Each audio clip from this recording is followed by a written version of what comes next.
இந்த ஜென்ரேஷன் லவ்னா ரொம்ப கன்ஃபியூஸ் ஆகிக்கிறாங்க. ஒரு பர்சன் அவங்களுக்கு அதிகமாக அட்டென்ஷன் கொடுத்தா அதை லவ்னு நினச்சிக்கிறாங்க. எமோஷ்னல் டிபெண்டன்சியாக இருந்தால் கேர்னு எடுத்துக்கிறாங்க. அதே போல் ஜலஸாக இருந்தால் கன்சர்ன்னு நினச்சிக்கிறாங்க. இதே போல் நீங்களும் நினைக்கிறீங்கன்னா அது லவ் கிடையாது. லவ்னா ஒரு பர்சனோட லைஃப்பை ஸ்டேபிள் ஆக்குமே தவிர்த்து என்றைக்குமே கயாட்டிக்காக மாற்றாது.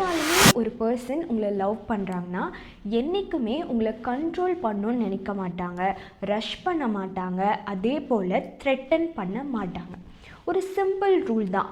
உங்களுக்குன்னு சொல்லி பர்சனல் ட்ரீம் கோல்னு ஒன்று இருக்கும். உங்களோட ரிலேஷன்ஷிப்பில் இருக்கும் போது அந்த ட்ரீம் கோலை நோக்கி தான் போகிறீங்களா, இந்த ரிலேஷன்ஷிப்காக ஸ்டாப் பண்ணிட்டீங்களான்னு சொல்லி நோட் பண்ணுங்கள். ரிமெம்பர், ட்ரூ லவ்வாக இருந்தால் என்றைக்குமே உங்களோட ஐடென்டிட்டியை டிஸ்ட்ராய் பண்ணாது.